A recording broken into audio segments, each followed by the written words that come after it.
Hibiki is an ordinary high school student in Japan who lives a normal life and is average in every sense of imagination. On the last day of school before the holidays were about to start, he ends up getting up late and runs to school as fast as possible. But the moment he opens his classroom door, he ends up getting transported into a completely different world in a vast grassland surrounded on all sides by dangerous monsters. He doesn't even get any time to understand what is happening, when suddenly he starts getting chased by a horned rabbit with devilishly red eyes. He has no idea where he is and why the hell is a rabbit with horns chasing after him for no reason. He runs with all his might trying to make sense of the situation when he accidentally ends up opening a stats page for the rabbit, where he can clearly see that the rabbit is a level 1 monster. The rabbit jumps in the air to attack, but just at that moment, Hibiki ends up slipping and moves out of the way. The rabbit tears through his bag with his horns, but ends up getting stuck, and Hibiki loses his balance and falls on top of the beast, unaliving it on the spot. He is very traumatized by the situation, and immediately takes out his phone to call for help.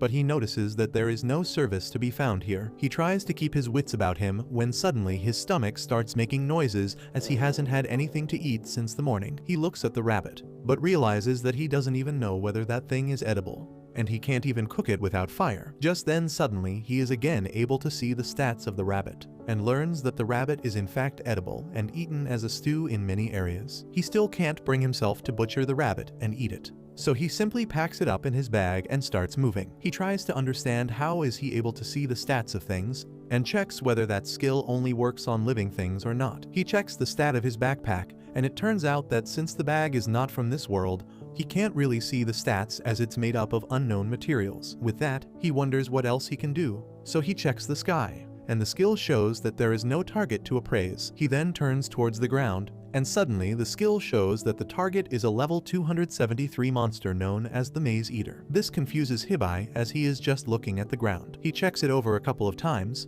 but every single time he gets the same response. He thinks that maybe his ability is a little buggy, and decides to check whether he can check his own stats. To his astonishment, the ability lets him see every single detail about him, and all of them are correct. This makes him realize that the ability works for sure, and maybe there is some monster hiding underground. He then tries to use another ability called the Expert Eye, thinking that he would look cool, but that turns out to be a total dud as nothing happens. He decides to quickly make his way out of that location to prevent any more encounters with monsters, but he has no idea where to go. He quickly loads up a map, but it looks much different than he was expecting, with a little glowing dot nearby. He decides to follow the dot and see where it leads, and by the time evening falls, he finds himself near a cobblestone road. This excites him as now finally he can find some civilization, but in his excitement, he ends up tumbling down the grassland onto the cold cobble ground. By the time he gets up, he hears something growling in a low roar. He looks up and is horrified to see a giant dog monster staring right at him. He gets so scared by it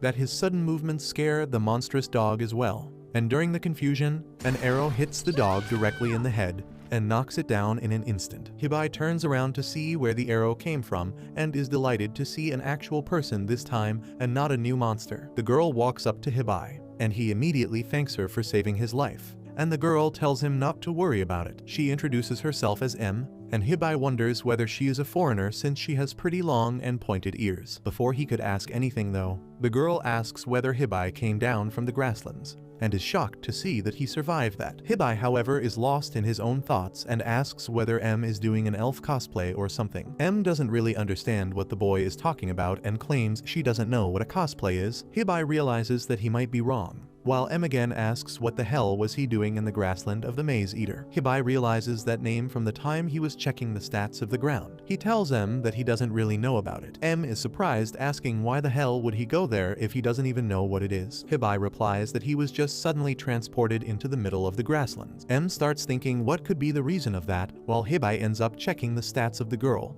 and realizes that she is an actual elf and is 56 years old even though she looks like a teenager. M's voice breaks through his thoughts as she tells him that a maze eater is a monster that camouflages itself as the grassland itself and is very dangerous. She claims that it doesn't attack anyone directly, but waits for the prey to fall down out of exhaustion and then consumes it. She hugs him and tells him not to worry anymore as he did very well by just surviving through the day. By the time night falls, M takes out her pot and prepares them some tasty rabbit stew. After eating their fill, they get ready to relax, while M offers him some tea, thanking him for the rabbit as otherwise they might have gone hungry tonight. Hibiki asks her where they are and wonders whether she has heard about a place called Japan, but M replies that she has never heard of any place like that. But she tells him not to worry and promises to take him to the city. In the middle of the night, he ends up waking up after a dream and checks his phone, wondering whether his friends are worried about it. He notices beautiful green blobs of light floating in the air and checks what they are with his ability, and realizes that it's a protective spell put in place by M to sound an alarm if anyone gets too close to them. He gets up and walks around in the area taking everything in as he finally comes to terms that this is not a dream and he is in fact in a different world where anything can happen to him. Slowly but surely he also starts understanding his ability, which is that of an appraiser, a job class which is not very rare in this world. He thinks about how even in this world he is a completely average short king with no cool abilities. He shakes the thought out of his mind and goes back to sleep thinking of ways to get back to his world. The next morning they wake up early and decide to get a move on towards the nearest city. And while walking through the forests, Hibiki claims that there are a lot of monsters in the forest. M smiles at him, claiming that she is surprised he can sense that. But Hibiki replies that he can't sense anything, but he knows it for a fact because of his world map skill. M is utterly shocked and asks once again whether he is talking about the world map skill. Hibiki replies that he indeed has a world map skill, and M excitedly tells him that it is an A rank ability, which means that it is super rare. Hibiki still doesn't understand the appeal, claiming that all it does is show him where he has walked and where the monsters are. M realizes that this stupid boy isn't understanding how important that information could be for staying alive, and claims that any adventurer would die to have it. Hibiki doesn't even know what an adventurer is, so she explains about the Adventurers Guild and how it hands out quests which the adventurers fulfill. M finally understands how Hibiki was able to escape the maze monster grassland even after not knowing anything about the world, as she knows that without the world map ability, he would have been dead before the sundown. He then checks his world map and casually tells her that there is a crystal horn rabbit around, thinking that it's just another horny rabbit. But M completely flips out, asking whether he is sure he saw a crystal horn rabbit. He shows her the location and asks whether they are any different from the horn rabbits, and M replies that they are totally different as the crystal horn rabbit is much rarer, and its horns can be used to make cures for all kind of poisons. On a good day, it could be sold for as much as 200 gold coins. She immediately grabs him by the arm and runs in the direction of the monster. A couple minutes later, they finally spot the beast out in the open foraging for food, and Hibiki realizes that the horn on this rabbit does look different. Hibiki checks the stats and tells M that the rabbit has a skill called Escape and a skill which detects presence. M tells him not to worry as she herself has some skills to disguise her presence such as odor cut and sound cut. Hibiki is impressed by her abilities, but M tells him that her abilities are nothing compared to his world map skill, which can pinpoint locations of targets that are near impossible to find. She claims that any party would love to have him, even if it's a non-combat role, as in a party players trust each other with different skills. That's what makes a good party. She immediately takes out her bow and uses the wind around her to create a spirit arrow and shoots it at full strength towards the monster. The arrow moves with the speed of sound at the target, but just before it could reach the beast, the rabbit spots it, and within the blink of an eye it disappears from the clearing. M is defeated as that was her strongest shot and the rabbit dodged it as if it was nothing. She claims that maybe they should leave it, since that was her strongest attack and it didn't even come close to the rabbit. But Hibiki claims that maybe if they can make it attack him, the rabbit won't really sense the arrow coming at it. M thinks it's worth giving a try and baits it by an ivy while quickly creating a wall in front of it. This scares the monster, but when he turns around he spots Hibiki, who has a really weak aura, so the rabbit thinks it can easily defeat him. The monster immediately rushes towards Hibiki to end him, but M emerges from the bushes and takes it out with a headshot. Suddenly Hibiki gets a notification that he has leveled up, and M grabs the crystal horn, claiming that they make a good team and maybe can work together. Later that day, they manage to arrive near the city of Roll, which is a bustling town filled with people from all places. Once inside, M realizes that Hibiki looks very weird with his conspicuous-looking clothes, so she covers him up with her cloak, claiming that it might be a little long since Hibiki is a short king, but it would do for now, and with the money they will get after selling the horn, they can basically get him some clothes, and even have money left to get some arms and armor. Hibiki asks how much even is 200 gold worth, which shocks M as how can someone not know about the currency of the world they are in. Hibiki quickly racks through his abilities and realizes that 200 gold is roughly equal to 10 grand. While he was thinking about how much dough they are moving with, M comes up to him and gently touches his face before claiming that even though she knows how new he is to this world, but she tells him that he should refrain himself from showing everyone in this world how clueless he is. Otherwise, people will definitely take advantage of his innocence. A little while later, they enter the Adventurers Guild, and apparently many people know M, and they start asking whether she finally decided to work with someone and create a party instead of going solo. But when they have a look at Hibiki, they start laughing, asking whether she is now taking babysitting gigs. M gets heated and tells them to shut up, as even though Hibiki looks like a child, he is just an adult who is vertically challenged. A different guy from a party tells the other guys to back off and show some respect to people, and pats Hibiki on the shoulder, telling him not to take their words seriously before leaving with his party. M tells Hibiki that the guy belongs to the famous party called the Silver Banner. With that, they move towards the receptionist named Jewel, who turns out to be a beast woman, which surprises Hibiki yet again, as he has never seen anything like that before. Jewel seems to know him as well, and asks what does she want today, but M tells her that she is actually here to sell something, and requests for a separate room. Jewel takes them to a separate room where Hibiki finds a huge boulder of a man who is super ripped, as if he just came from Mr. Olympia. Hibiki immediately gets impressed and starts glazing him for his physique, which makes the man even happier, and he rips his clothes off to give Hibiki an even better view. While the girls watch in disgust, the man introduces himself as Bale, the guildmaster, and shakes Hibiki's hands while Hibiki asks whether he can touch his muscles and starts asking for gym workout plans so he can also get a physique like Bale. The girls get jealous of their bro bonding session and use their magic to knock both of them to the ground. Once the floor was mopped up, they all sit down finally to discuss what M wanted to sell, and she produces the beautiful crystal horn from the rabbit proudly. Bal is super stoked, as he claims that this is even bigger than the one he saw 3 years ago. M feels happy about it, and asks how much would Bal pay for it. To her surprise, Bal claims that he would buy the horn for 400 gold coins, which is double of what she initially wanted. Hibiki thinks that they are getting a good deal, but to his surprise, M turns him down, claiming that she is not stupid, and knows that the horn from 3 years ago was sold for 230 gold coins. She claims that the horn that she has brought here is 3 times the size of that horn, and yet the guild master is only offering twice the price. She claims that since this one is thrice as big as the last horn, she wants 3 times as much money, which is 800 gold coins.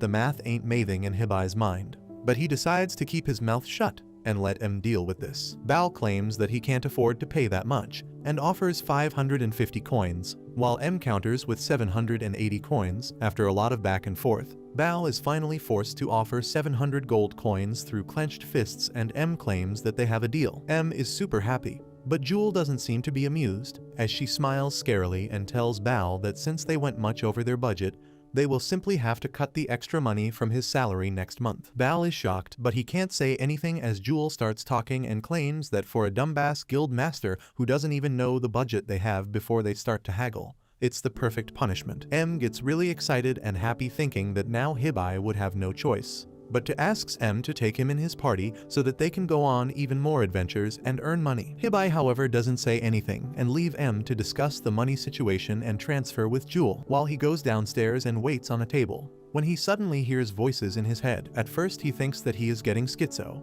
but then he gets sure that someone is talking to him. It turns out to be the literal god of this world, who claims that he has given Hibiki special abilities like tutorial, and with that, he can slowly learn about this world without feeling overwhelmed. The god claims that he can't talk to him all the time, and will only be able to contact him sometimes, but promises to help him as much as he can, so Hibiki stays alive in this world. With that, he doesn't explain much and disappears once again, leaving Hibiki with more questions than he had before. He tries to call the god again, but no luck with that. But at that time, M also arrives and was moving towards him, when suddenly a guild member hands her an envelope, claiming that she has got a designated quest for her. M opens up the letter, and suddenly her entire demeanor changes as she simply tells Hibiki that she needs to do something out of town and she can't deny the quest, but she can't take him with her either, as it is going to be a super dangerous mission. Hibiki understands her and tells her not to worry, promising that he would be alright on his own. He is not really sure honestly whether he would be alright or not, but he feels like he has already troubled her enough, and she has helped him a lot. and he shouldn't be completely dependent on her either. M isn't really sure, and claims that she has asked Jewel to keep an eye on him just in case, and asks what exactly is his plan going forward. With a smile, Hibiki replies that he is planning to register as an adventurer at this point, as he saw the quest board, and there are some quests that even non-combat roles like him can take up. M tells him to be very careful, and with that, she hands him a map of a house where she was staying in the city. She claims that he can sleep there while she is gone, and tells him to ask for Tanya at the Goddess Inn. She promises that they will meet soon enough, and with that they part ways for now. Anne quickly heads towards the exit gate, where she ends up bumping into a black-haired girl and knocks her over. She quickly picks her back up and apologizes, claiming that she was heading back to her country on short notice and was in a hurry. The girl seems interested, and claims that it's a coincidence since she herself was planning a journey to the elf country, and asks whether they can go together. Back in the city, evening falls and Hibiki feels completely lost without M, and all he has done is sleep on the bed doing nothing, and even God is not responding to his calls. His thoughts are broken by a knock at the door, and the owner of the inn named Tanya enters, asking Hibiki whether he is alright since he hasn't had anything to eat since the morning. She claims that dinner is about to be served and calls him down to eat. Hibiki sits back, up, and thinks about how he needs to also find some work, since he doesn't know how long the horn money will last him. He checks his stats once again, and realizes that solo combat is completely out of picture, but he does have a special ability which can help him memorize medical books just by going through those pages. He immediately uses the skill, and a medical book appears in front of him through magic. But instead of him reading the book ends up violating Hibiki's brain by directly shooting inside of him. It literally continues for a couple of days, and then one morning it's finally done. Hibiki finally gets up and decides to do some shopping. The first step is to visit the nearest armory, and from there he gets a bunch of basic gear, which would help him blend in with the people of this world better. With that, Hibiki decides to head over to the guild to find some quest. But before he could even talk to Jewel, the door flies open, and the party Silver Banner enters looking beaten and haggard. He notices that the silver-haired guy who spoke to him kindly seems to be injured.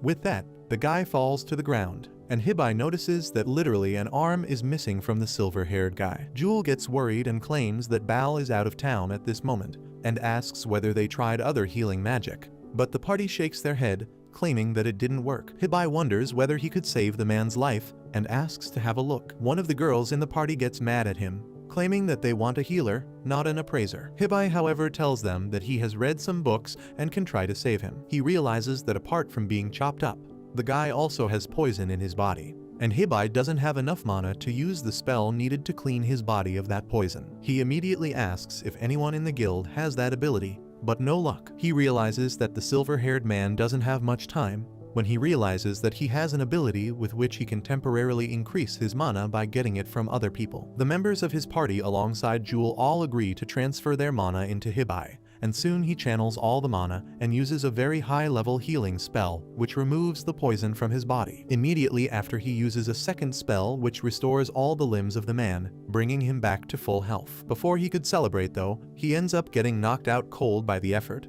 and when he wakes up, he finds himself in a guild room where Jewel immediately thanks him for saving the guy. Apparently, the silver-haired guy named Jade is Jewel's brother, so she was really worried about him. With that, she tells Hibiki that the enchantments that he just used are completely unheard of in the city, and if the word gets out, someone will definitely try to take advantage of him. She claims that it would be best if he hires a bodyguard, maybe a half-beast, half-human fighter. Acting upon Jewel's recommendation, Hibiki heads over to the Debbie company in search of a bodyguard. The place looks like a royal estate instead of a slave house, and inside a strange man named Ajarathan Debbie introduces himself. However, Debbie drops the formalities and immediately starts sniffing Hibiki's scent because he can smell that Hibiki is going to be a very valuable client. Debbie shows Hibiki several buff guys which should be right up his alley. However, Hibiki ends up rejecting all of them. It's not that he cares too much about strength, but these guys lack mana, which Hibiki desperately needs in his bodyguard, especially if he wants to use the healing magic again. Debbie decides to show Hibiki some more bodyguards that might be to his tastes,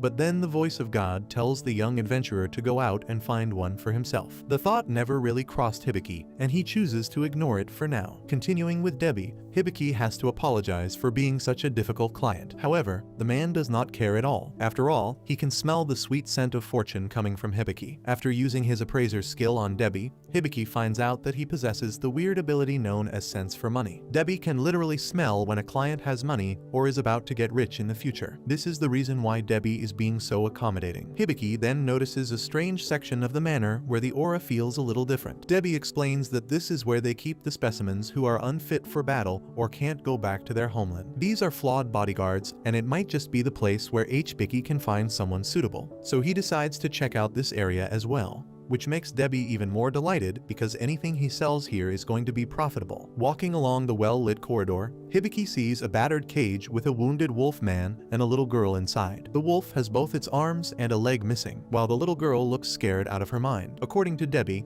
the wolf went on a rampage trying to protect the girl. While not exactly a crime, rules are still rules, and both of them were caged up. The little girl even has magical powers which should raise her value. However, she cannot control them, which often leads to devastating incidents. Hearing Debbie and Hibiki talk about them like products makes the wolf man lash out. He growls and tells the kid to get lost. A little scared by this interaction, Hibiki is still pretty much unfazed, so he decides to consult with Sapo. He begins the appraisal process but meets his first roadblock. The wolf man and the little girl have false stats, likely a protection so that no one ever buys them. However, Hibiki also discovers that he can use an enhanced skill known as Expert Eye to reveal their true stats. This ability is not only ranked SSS, but is something randomly rewarded by God. At this point, Hibiki is starting to feel a little unnerved because his entire existence in this world is turning into a giant cheat code. Now, with the help of the Expert Eye ability, Hibiki takes a look at the wolf man once more and finds some interesting information. The wolf actually has a name: Claude Abres. He is 26 years old and his job is that of a level 15 knight. Hibiki also finds a curious skill known as immovable chain, which sounds more like a curse. However, he's not interested in reading so much information right now. A further investigation reveals that Claude is also a level 95 hero. Hibiki has never seen such a high level. He almost loses his mind. He then decides to use the appraisal skill on the girl and finds out that her name is Lillian Rouge and she is a sage. Once again, there's just too much information and Hibiki's head is starting to hurt. However, he finds out that Lillian has an ability known as Raging Sanctuary.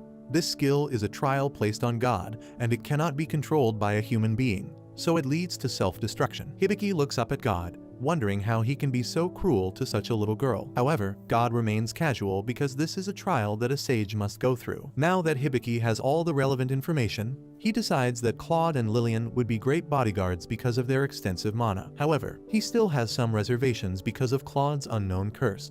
So Sapo jumps in with a suggestion and tells Hibiki to use the relief measure skill. Apparently this skill should lift the curse on Claude and help him out in some way. Hibiki confirms his choice with Debbie and the creepy guy gets a little too excited. The thought of someone like Hibiki making such a profitable purchase is enough for Debbie to consider this the best day of his miserable life. Hibiki no longer thinks that this place is safe, and he quickly leaves with his new bodyguards in tow. On the outskirts of town, Hibiki finally gets to speak to Claude and Lillian outside of their depressing cage. Hibiki makes it clear that he's not going to do anything bad to the girl, but he does have plans in mind for Claude himself. Hearing this makes the Wolfman feel uncomfortably suspicious, but Hibiki is only talking about his ability to heal. He simply needs Lillian's help to help heal Claude's missing arms and legs. Lillian is more than happy to help out Hibiki, even though they just met an hour ago. This entire time Claude has kept Lillian safe no matter what, so wants to return the favor by helping out in any way she can. Hibiki instructs Lillian to accept his contract so that her mana can be transferred to him instead. The eager little girl quickly agrees to the contract and lets her mana flow into Hibiki. With the contract set in motion,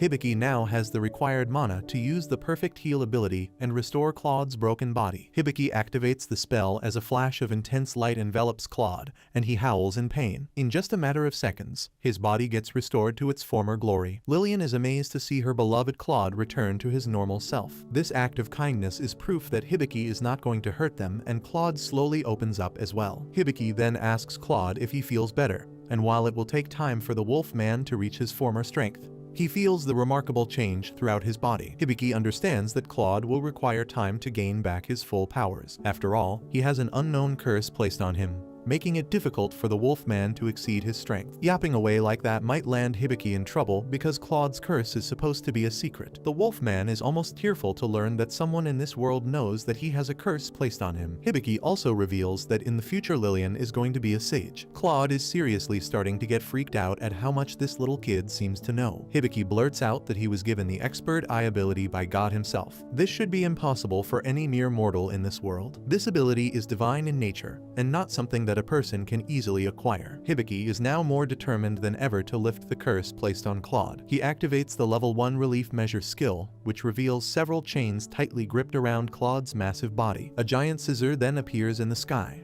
threatening to pierce through Claude's entire body. The scissor moves closer, causing Lillian and Hibiki to freak out, but it simply breaks off one of the chains. Hibiki is left a little disappointed. He was hoping that the skill would lift the entire curse, but that's not possible. The relief measure skill is only level 1 and capable of breaking all the chains. Even so, this is a moment of great gratitude for Claude. He kneels down and apologizes to Hibiki for his rudeness. Now the wolfman has nothing but kindness for his new master. In fact, Claude is so moved, he wants to perform the ceremony of allegiance, a pact which creates an unbreakable bond. With this ritual, Claude will always stay by Hibiki's side, protecting him and showing loyalty no matter what. Hibiki is more than ready to form an allegiance with Claude, making the wolfman wag his tail like a dog. However, Sapo suggests that using the contract skill would make Claude even more. The contract will place an obligation on Hibiki to keep his promise as well. As expected, Claude starts tearing up when he learns that Hibiki wishes to use the contract skill as well. The clouds begin to part ways and streams of light appear as Claude pledges his loyalty to Hibiki. He pledges his entire body, mind and soul as Hibiki places a golden sword on the wolfman's shoulder. As the ritual is complete and Hibiki accepts the allegiance, he is amazed to see a glowing sigil light up on his hand. Claude has the same divine light emanating from his hand as well. According to Claude, this is the crest of the light spirits, and it's a sign that his loyalty has been acknowledged. Finally, it looks like Hibiki has gained new companions, even if he did technically buy them. While Hibiki has been making new friends, Amelia has been heading back home with her weird maid Stalia, who is alarmingly obsessed with her. Since the girls have been traveling for a long time, Amelia wishes to visit a nearby hot spring. However, while Stalia would love to get some alone time with Amelia, the thought of Ivel being there turns her off. But Amelia is desperate to make new friends, so she forces her companions to hit the hot springs no matter what. Back on the outskirts of town, Hibiki has been talking to Claude and Lillian about their journey and designated role. He enters into another contract with them, and then receives a level up to his grimoire skill. This entire time, Hibiki has also been talking to Sapo, so Claude starts to wonder if his new master is mad or actually talking to someone real. Hibiki reveals that he talks to a voice that speaks to him and helps him out. This causes Claude to connect more dots, and he asks Hibiki if he also possesses the tutorial skill and whether he has the title of Wanderer from another world. It would seem that Claude knows a lot about Hibiki and his role as someone from an ice sky. The wolfman always heard about the existence of other worlds, but never thought they were real. Hearing about Hibiki's amazing God-given skills makes Claude reveal further information. He believes that Hibiki's powers are connected to the chief god. There are 11 gods in this world, and the chief god is not only powerful, but also a complete idiot. Hibiki then wonders if the curse placed on Lillian was probably the chief god's doing as well. Lillian had no idea that she had a life-altering curse placed on her, so when she finds out that her magical powers will probably destroy her, the little girl crashes out. It would have been better for Hibiki to keep his mouth shut, but it's a little too late for that now. Plus, Claude believes that Lillian's curse might be related to the god of magic instead. Up in the heavens, the god of magic has arrived, determined to take revenge from the chief god for spewing his own nonsense. Hibiki's mind turns into a battle arena for the gods as he can hear the god of magic beating up the chief god. She is far more proud and cold than the god Hibiki is used to hearing. The god of magic reveals that she has bestowed the grimoire ability to Hibiki,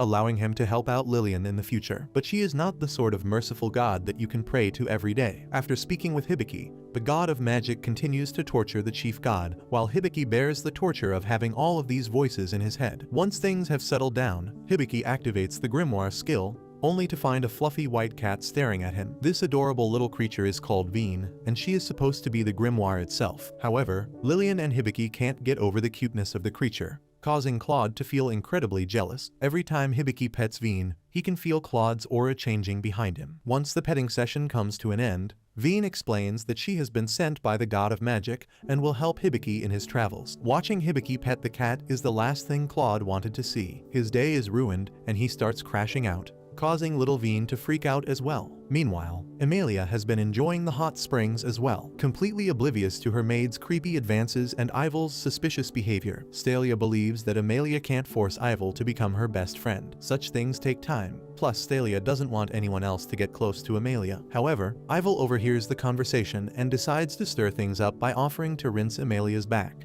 a move that will likely send Stalia into hysterics. Hibiki is an aura-less brat who finds himself wandering a fantasy world with no recollection of how he landed there. But then a chance encounter with a hot elf mommy leads him to discover a hidden skill. A skill that seems mid at first, but is low-key a game-changer. Now that Hibiki has some stellar companions by his side, he wants to make sure that they are battle-ready. So Hibiki watches as Claude picks out impressive armor and a spear for himself. He doesn't like wearing too many pieces in order to avoid a bad case of overheating. Lillian also receives new clothes which suit her very well. The shopkeeper is happy to gain such wonderful customers, and he happily shares that the price for all of this equipment is only 25 gold coins. While Hibiki and Lillian are shocked by the hefty price, Claude finds it very cheap. Lillian feels bad for getting something for herself, so she tries to return her own cloak, but Hibiki doesn't mind spoiling the poor girl. He even wants Lillian to pick out a staff for herself so that she can practice magic. While it is nice to see Lillian happy, Hibiki knows that this shopping spree is burning a hole through his savings. And then Veen gets jealous and wants a fancy collar as well,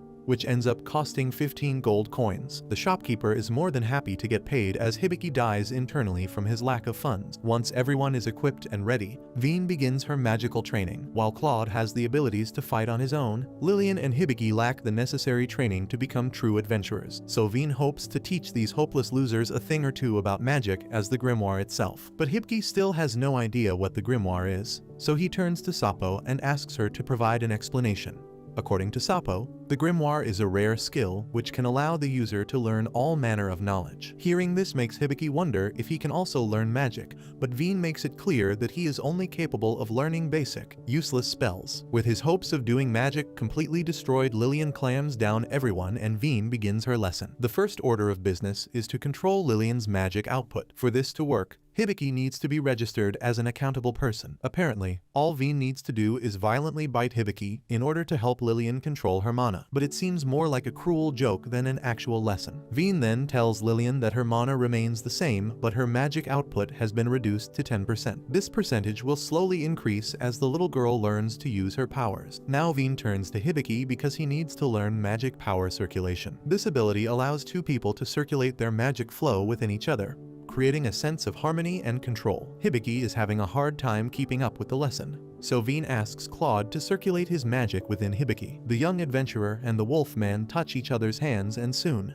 the power starts flowing. 1 minute Hibiki is standing in a field with his companions, and then all of a sudden he is somewhere entirely different. This place is dark and there are countless stars in the sky. Hibiki then notices a beautiful elf sitting near a lake. She turns back to him and calls out to Claude instead. Hibiki realizes that he is within Claude's body and witnessing his memories, aware of his own existence. Claude sits beside the elf and calls her Anastasia. From Claude's perspective, Anastasia is the most beautiful elf he has ever seen. Together they spent a long time wandering around, protecting each other. Claude has only the fondest memories of Anastasia, but then he recalls the violence. One night, the moon turned red and Claude found himself mortally wounded. Standing before him was Anastasia covered in blood and clearly responsible for the attack. All of a sudden, Hibiki wakes up back in the field with Claude looming over him. The wolfman is worried about his master's condition as he gently wakes him up. Hibiki still believes that he is Cladu, but then his memories slowly come back. Claude apologizes because he allowed too much magic to flow into Hibiki's weak body,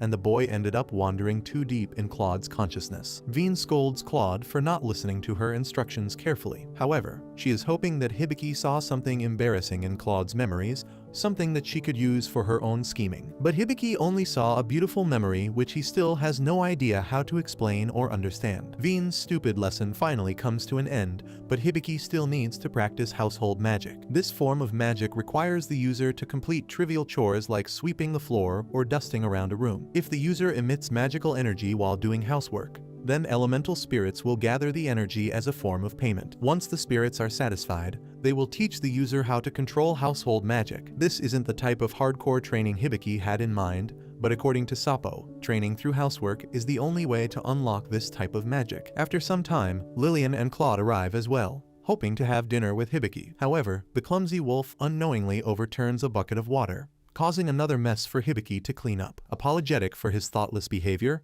Claude gets on his knees, begging for forgiveness, but Hibiki believes that small mistakes like this make Claude appear cute. Hearing his master call him cute makes Claude feel emotions he never thought possible, and he starts descending into existential madness as Hibiki cleans up the mess. Desperate to win favor with the elemental spirits, Hibiki works tirelessly, cleaning every surface that he can find, but his efforts are futile because there is still a long way to go. However, there is someone who is very pleased with Hibiki's work, and that's the innkeeper Tanya. She is amazed to see how spotless the inn is because of Hibiki's idiotic obsession, and even offers to give him an extra dish for dinner. As everyone heads for dinner, Claude overturns another bucket of water, losing his faith in himself in the process. The following day, Veen continues to teach Lillian how to control her magic powers. The little girl has made considerable progress, but compared to her, Hibiki is in a sorry state. He has no idea how to train with a sword. This is why Claude has the perfect solution in mind. He ends up giving Hibiki a bow, hoping to turn him into an expert archer. Unfortunately, Hibiki has no talent for archery. His posture is horrible. His aim is non-existent, and he can't even hold the bow properly. Claude's instructions fall on deaf ears as Hibiki decides to give up, or at least go on a little break. His hands have been rubbed raw because of the string, but Claude offers no excuse for slacking off. He wants Hibiki to use his healing abilities to mend his wounds, and then go right back to training, as Claude continues to force Hibiki to become an archer. Meanwhile, somewhere in the wilderness, Emilia is wondering what Hibiki is up to. Both Ivel and Stalia notice that Emilia is in a particularly good mood, but they don't know the stupid reason behind her happiness. As the three companions walk together, a fork in the path appears. While one path offers a shortcut, Emilia sees it best to avoid taking that route. According to her, there is an abandoned fortress near the path where evil spirits like to play pranks on passing travelers. This is exactly the type of trouble that Ivel likes, so she forces everyone to take the shortcut. Even though Emilia rejects the idea, Ivel mentions that the fortress might have some hidden treasure, and with her funds running low, Emilia jumps at the opportunity to make some quick cash while exploring an abandoned fortress. As the three companions head towards the haunted fort, Hibiki and his companions are having a relaxing time practicing their skills together. Hibiki is now tasked with preparing the meal for the day. Lillian eagerly waits around, hoping to help with the cooking as well. Together, the two budding adventurers manage to prepare an excellent feast. After some time, Hibiki and his companions sit down for a surprisingly lavish meal. Everything tastes great, and even Veen is not complaining like she usually does. However, there is one problem. Claude's side of the meal prep is severely lacking. Not only did he fail to clean the mushrooms properly, but he also ate all of the apples that were needed for the dessert. Ashamed of hiding his own mistakes, Claude vows to help Hibiki butcher monsters and gather whatever parts Hibiki might need in the future. Despite this bold declaration, Hibiki is not impressed because Claude needs a lot of work when it comes to cooking. Blaming his curse for his lack of abilities in cooking, Claude is eager to help out Hibiki once the curse is lifted. Even though his words appear to be empty, Hibiki never really asked Claude how he got cursed in the first place. So he finally asks the wolf man for an explanation for his curse, but is only met with a defiant no, which is clearly suspicious. Letting go of the matter, Hibiki starts cleaning up the dishes. There are some things that are still harder to do in this world, and he misses the comforts from back home. As Hibiki continues with his tasks, Sapo informs him of an urgent matter. She tells Hibiki to check his world map because there is a wild boar fast approaching the area. Claude quickly confirms the arrival of the beast and prepares to confront this intrusion. They watch on as the boar charges straight for Claude, only to be met with a precision strike from his spear. The wild beast immediately falls down, succumbing to a single attack. Impressed by Claude's strength, Hibiki and Lillian move closer to take a look at the dead boar. However, Claude believes that the scent of the beast could attract other monsters in the area, so it would be best for Lillian to use her magic for the first time and clean up all the blood on the boar's body. Excited to be useful for the first time in her life, Lillian uses her water magic to cast a spell known as odor isolation. Water sprouts from her staff and quickly cleans up the mess, leaving behind a spotless, dead boar. This should have been the end to a perfect day. However, Claude believes that this is the perfect time for Hibiki to learn how to butcher an animal properly. Not ready for the filth and guts ahead, Hibiki regrets ever bringing up the topic with Claude. Meanwhile, Emilia and her companions have arrived at the creepy fortress. The place looks dark and desolate, and chances of finding treasure appear to be slim. Ivel uses her mysterious mirror to confirm the presence of nearby spirits, but her attention is quickly drawn by Emilia, who can be heard crying out from joy. Emilia has found an impressive treasure trove, a room covered in gold coins and different types of jewels, while Stalia has also found treasure of her own. She finds herself enjoying Amelia's assets to her heart's content. Ivel finds the two fools acting out their fantasies. Ivel uses her powers to dispel the spirits who are clearly tricking the two gullible women. Hibiki has also made some progress and finally learned how to butcher an animal. But now everyone is covered in filth, so Hibiki decides this is the perfect time for him to use his newly acquired bubble wash powers. Poor Claude ends up being the first test subject,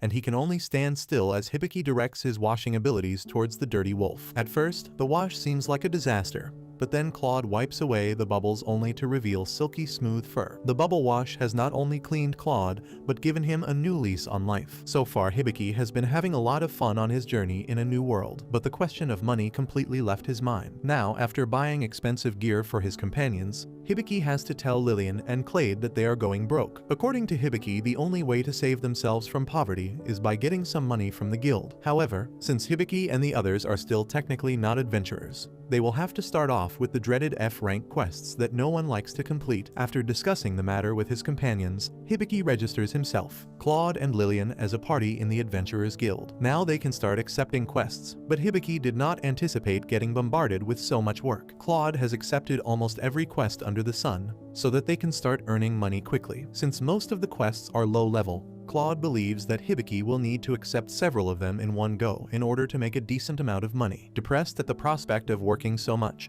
Hibiki then notices several more quests, including a wanted poster for a bandit who has recently been stealing from the rich. Since Hibiki can't really work on the bandit case, he forgets about the matter and heads over to the forest to complete his first quest. Hibiki looks at an unsuspecting crystal rabbit. With his bow in hand, he is ready to strike down the monster, but it ends up taking Hibiki an embarrassing amount of time to finally hit the mark. Claude can tell that Hibiki is still quite weak when it comes to any sort of physical work, but it was still a good shot for a rookie. Meanwhile, Lillian has also been completing quests by gathering all types of herbs. She has found a special type of fruit which can serve as great markers if the party ever gets lost in a forest. Lillian demonstrates the sharp, bright colors of the fruit as Claude and Hibiki stare in awe. After a tiring day in the forest, the quests finally come to an end. However, Hibiki never really got a chance to think about life back home. For a moment, he wonders if his friends will be starting their summer vacation and what they plan on doing. Nostalgic for his life back on Earth, Hibiki realizes he needs to start finding a way back. The day turns into night, and now even Amelia and her party are close to completing their journey. Amelia can sense that Ivel is feeling down, so she gives the girl a piece of jewelry to lift her spirit. Usually annoyed by Amelia's antics, Ivel happily accepts the small token. Back in the city, Hibiki and his party have earned quite a bit of money after completing their quests and selling all of the herbs. In fact, the receptionist at the guild was so shocked by the amount of herbs that she became suspicious and asked Hibiki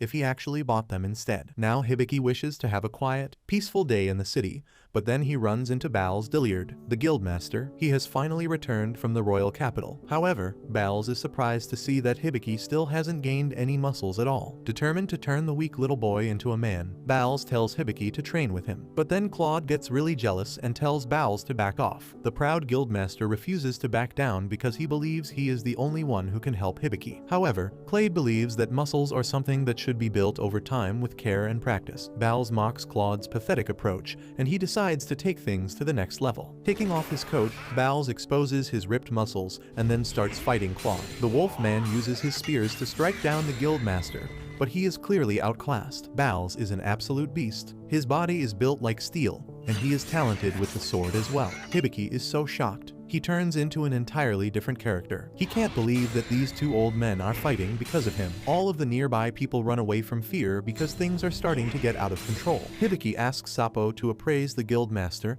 and he finds out that Bals is a league above everyone else. Bals tells Claude to back off, but it is clear the two of them are gearing up to fight even more viciously. Before things can get out of control, Jewel arrives and uses her ice powers to blast away the wolfman and the guildmaster. Just then, a fat lady who looks like she's quite rich starts running through the seats because someone stole her purse. Hibiki and the others watch on, but then Hibiki notices that his own bag of money is missing. Hibiki just got paid by the guild, and now the money is gone. Hibiki starts freaking out, while Jewel believes this must be the work of the bandit. This criminal can apparently turn their tail into a snake, use it to tickle people, and they only attack the rich. Determined to get their money back from this freaky bandit, Hibiki decides to dress up as a clueless girl and visits a cafe with Lillian. Hibiki's disguise is a little too perfect and he feels depressed because he looks much better than a girl. The plan here is to leave a pouch of money on the table so that the bandit can grab it. Then Claude, who is also sitting nearby, is going to jump into action and chase down the criminal. After placing their orders, the food finally arrives and the waitress puts the pancakes on the table. But then Claude tells Hibiki that they have been tricked. The waitress was the bandit, and she has taken the money and is now running away. Thankfully, the money pouch has been rigid so that it can leave behind a trail of color. It doesn't take long for Hibiki and the others to track down the bandit into a dark, weird alley. At the end of the alley is a strange set of stairs which leads to an underground tavern of some sort. All manner of shady-looking people are gathered here doing weird things. Hibiki and the others enter this bizarre place, but Hibiki is still in his disguise, so weird men start hitting on him. A jacked guy with no shirt tries to flirt with Hibiki using a handkerchief. After ignoring the weirdo, Hibiki then runs into another shirtless dude who violently kills a mosquito. None of these people look like the fluffy-tailed bandit,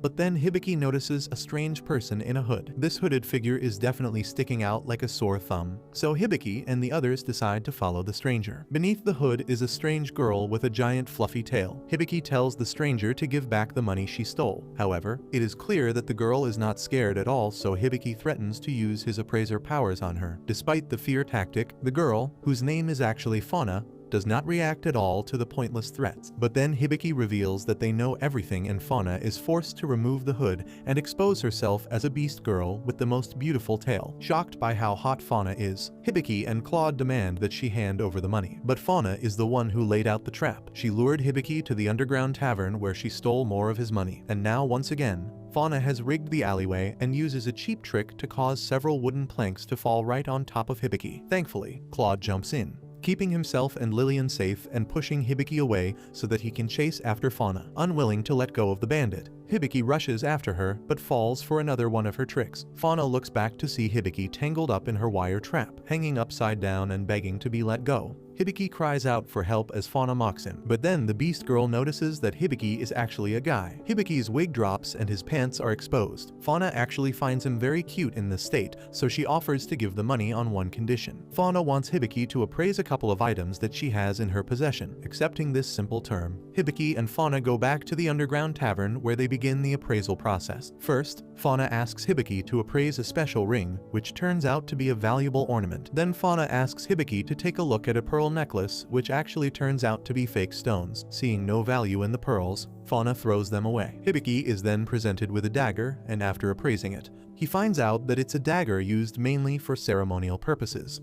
Impressed by his abilities so far, Fauna then pulls out a special item, a wooden bracelet, from the get-go. Hibiki can sense that the item is not particularly valuable, but it does have interesting details. Hibiki's appraisal skill reveals that the bracelet is carved with a design which is loved by beast men. It also includes a message from someone called Diana. Hearing this makes Fauna uneasy, and she demands to know what the message says. And then Hibiki informs her that the message is a simple thank you. Fauna sits back down on her chair limply. She tells Hibiki that this bracelet was given to her by her little sister. Fauna could never find someone who could decipher the message for her since she can't read, but now she can finally know the words left behind by her little sister. Hibiki then asks Fauna if her little sister knows that she's now a rotten bandit, but Fauna reveals that her sister is dead. There was an intense back home and Fauna lost everything. Speaking from experience, Fauna tells Hibiki that if he also has a home, then he should try to get back no matter what. Otherwise, he could end up losing it forever and never receive a chance to go back. Before leaving, Fauna tells Hibiki that every beast man has a tragic past, including Khalud, and he should make an effort to ask the wolf man about his background. She then leaves Hibiki with a kiss and his money, never to be seen again. The day comes to a close and Hibiki returns to the tavern where Tanya tries to remove Fauna's lipstick marks from Hibiki's face. Bowles is there as well, and he has an important message to share with Hibiki and the others. According to the guild master, a new young and energetic party has emerged from the kingdom. They are known as the Corpse Killer and have been ordered to take care of the undead by the king himself. Shocked to hear that this world has undead monsters, Hibiki freaks out at the news. Bowles believes that the party is traveling to the city and could arrive any day now. Hearing this makes Hibiki even more nervous because that means there are undead monsters in the area. Later on, Hibiki, Claude and Lillian talk about the wild day they just had and how many new things Hibiki learned in the process. Eventually, he would love to go on a journey and meet someone knowledgeable. Claude realizes that Hibiki is probably talking about a sage. In this world, there are grand sages that have lived for over 500 years and hold immense wisdom. Claude then asks Hibiki why he wishes to speak to a sage, but his answer shocks him and Lillian. Hibiki wants to return to his own world, and asking a sage might help him out. Hearing this response makes Claude and Lillian really sad. They never really thought about Hibiki leaving one day, but Claude promises to keep protecting Hibiki for as long as he remains in this world. Meanwhile, Emilia, Ivel and Stalia have arrived at the end of their journey as well. Emilia then reveals that a few days ago, she heard a strange voice telling her to go east where something precious has dropped. Shocked to hear this, Ivel realizes that the thing she is looking for is actually in an entirely different location. Unapologetically, Ivel says a half-hearted thanks to Emilia for all her troubles and then coldly leaves the group. Emilia is too stunned to speak, and she just watches Ivel leave without even saying a proper farewell. But that's where this video ends. Remember to like and subscribe to the channel. Thanks for watching, and I'll see you next time. The next morning, while having breakfast, they discuss about their plans further on, and Clow confirms whether Hibiki is sure that he wants to find all the sages in the country and consult with them about his issue. And Hibiki replies that he thinks that is the only way to go forward and get a lead. Clow thinks for a moment and replies that if that's the case, then they have no option but to move towards the city called Terradinas, as that's where they would need to start their search. Hibiki has no idea where this city is, but Veen tells him that the city can be reached by going through a dungeon, and she thinks that the closest dungeon through which they can reach the city should be the North Dungeon. Hibiki apparently has never played a single game or ever read a book, as he has no idea what the dungeons are. But Clow explains that dungeons are places that are teeming with monsters everywhere, and it's considered highly dangerous. He thinks that unless and until they train a lot, the chances of them clearing a dungeon would be very slim. Hibiki thinks about how the hell are they going to clear a dungeon. But Lily doesn't seem to be in the mood to talk as she gets up from the breakfast table and decides to head back to her room. Just then, the guildmaster also arrives and asks if everything is okay. But Hibiki replies that recently Lily and him have hit kind of a rough patch. Guildmaster tells him to forget about everything as he will deal with it, and takes him out into the forest to start his training camp. He tells Hibiki that he should quickly get some bulging muscles by training so that he can go through the dungeons. Veen wants to go back home, and even Clow doesn't really want to be here. But he does agree that getting some training wouldn't be too bad if they want to clear the dungeons. The guildmaster tells them that muscles always come in handy, so there is no downsides to it. But Clow claims that he doesn't agree with him, and he won't let him turn Hibiki into some roided-up meathead. While they are arguing with each other, Hibiki realizes that he doesn't have any choice and must go through this ordeal. The training soon starts, and the guildmaster immediately starts working on his core strength by having him lift stones, break walnuts with his fingers, and carry heavy load to slowly condition his muscles to hard labor. Lily watches this entire thing from above and claims that Hibiki seems to be trying his best to train. Veen agrees, considering that he doesn't really have any skills. At least he is giving his all to complete this training. Lily gets sad once again, wondering whether this is how bad he wants to go back to his home. Veen senses it and claims that they should wait for him to make his own decision and stay with him till the very end, no matter his decision. Tanya also comes at that moment, claiming that the inn didn't have much traffic today, so she decided to take the day off, and sits by Lily to watch Hibiki train. By the time evening falls, Clow starts training him once again in the ways of archery, but he seems to be just as bad as he ever was, unable to hit a single arrow into the target while literally being few footsteps away from the target. Finally, after barely hitting a couple of targets, Hibiki collapses with exhaustion, claiming that he doesn't think he could train anymore today. Clow tells him that he did a great job, but tells him to try and hit the center from the next time. Even the guildmaster tells him that even though they can't see it yet, he must have started developing some muscle mass already. He wonders whether he has gotten any stronger, so he checks his own stats only to realize that nothing seems to have changed at all. The guildmaster laughs, claiming that they should have focused simply on the strength training and maybe then they would have seen the results. But Clow argues that skills are more important than that. They were about to have another fight when thankfully Jewel arrives and breaks off the fight, and invites them all for a warm bath in the springs. Inside the springs, Hibiki notices that Clow looks very content and asks about it. Clow simply replies that it's been a long time since he was able to relax this way. That's when Hibiki remembers what Fauna told him about the beast people's homeland and how it's ravaged with some kind of war. He ends up asking Clow about his homeland, claiming that he never told him anything about it. Clow smiles a sad smile and replies that his homeland used to be the capital city of Beastronia, the Beast Kingdom, but it got completely destroyed and any and all companions or friends that he ever had died with it. He claims that it doesn't really matter now since that was a long time ago, and what's important now is for him to stay by Hibiki's side and see things through to the end. After the bath, they all sit around a campfire where Bals is already asleep, while the rest are huddled around the warm fire, relaxing in the cool, beautiful night. Suddenly Lily speaks up and tells Hibiki that she knows how hard he is trying, but she doesn't want him to leave her and go back to his own world, since she loves him very much. Hibiki immediately gets sad and apologizes to her, claiming that he can't stay, but Lily tells him that it's okay, as she starts wiping off her tears, claiming that she knows that she is being completely unreasonable, but she can't help it. With that, she gets up and gives Hibiki a cup of warm liquid,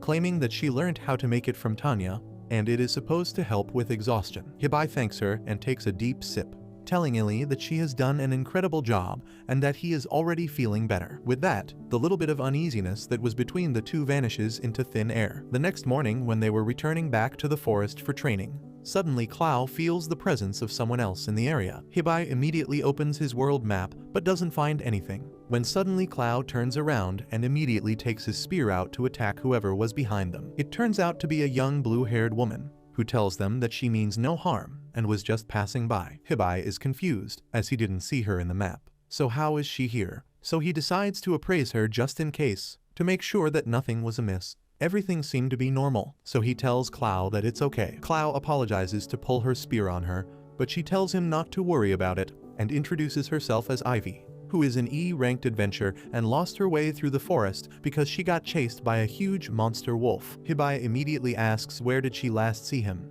but the girl seems more interested in Clow as she claims that she has never seen a beast man before and starts checking his muscles out, and then has a long look at Lily before bidding them farewell as she leaves from the area, claiming that she would see them soon. After she was gone, Hibiki wonders what was up with that girl as she seemed weird, but opens up his map to check around and spots a monster deeper into the forest. They immediately chase after it, and it turns out to be the same monster wolf that the girl was talking about. They chase him into a corner, or so they thought, but it seems like something is wrong, as the wolf would have known the jungle better than anyone else, so why did he corner himself like this? Hibiki decides to check his map just to be sure, only to be horrified as he realizes that this was all a trap, and they are currently surrounded by a huge pack of monster wolf, eager to rip them to shreds. Clow realizes that he is insanely nervous as he has no idea whether he would be able to deal with these many wolves at once. But before he could even do anything, one of the wolf somehow reaches behind them secretly and slashes at Hibiki with its claws,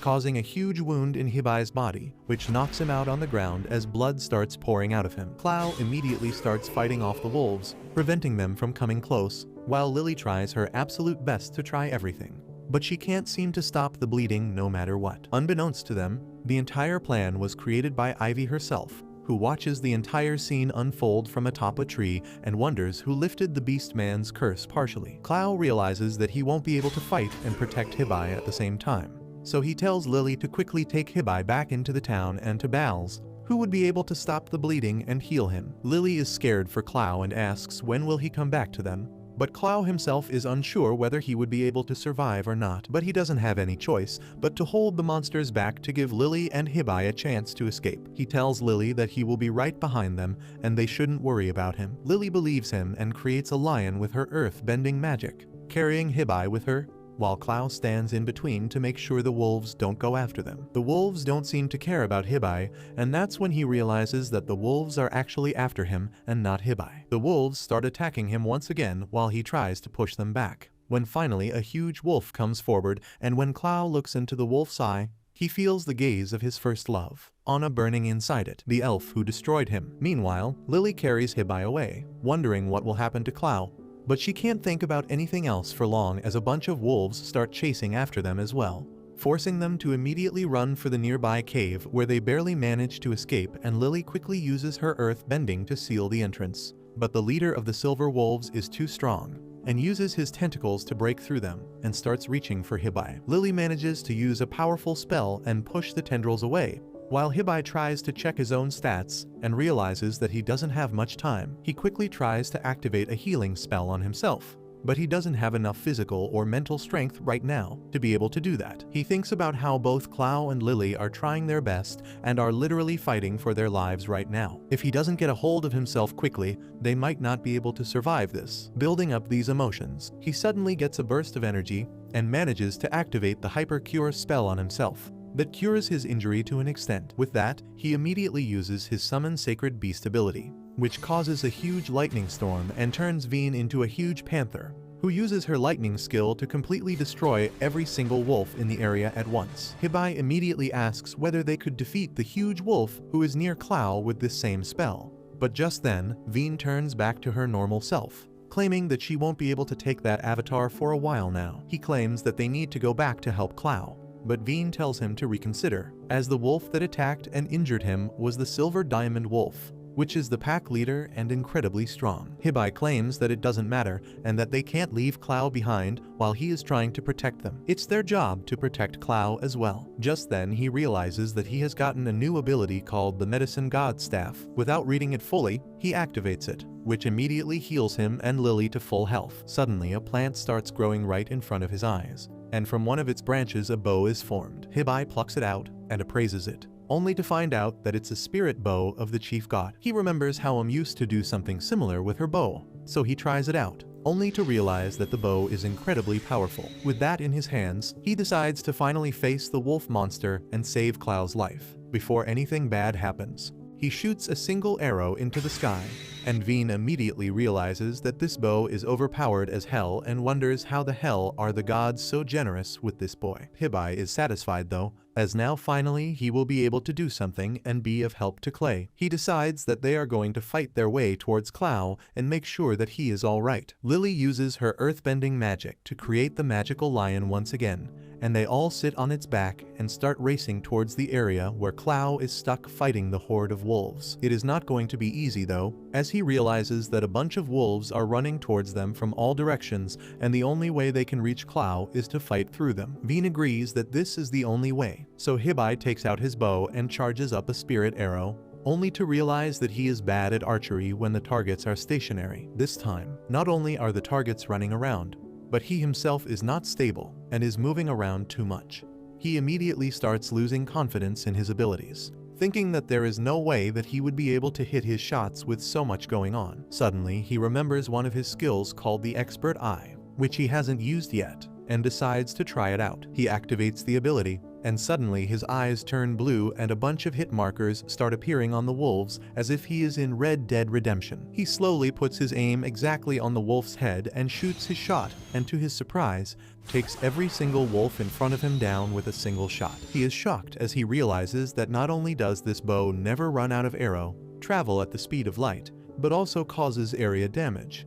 He realizes that this bow is basically a weapon of mass destruction, which Trump is trying to find in Iran. He starts wondering whether the things that he is doing would be considered war crimes, but he realizes that if Israel can get away with a genocide, so can he. Lily also uses her spells to create a wind blade, which she shoots at the remaining wolves, taking them down at once. Some of the wolves were still remaining to their right though, so she uses one of her earth-bending abilities to create a bunch of plants that come out of the ground and tangle the wolves up, preventing them from giving chase. Thankfully for now, they seem to be in the clear, and Hibiki wonders how the hell are these monsters smart enough to try a pincer attack at them.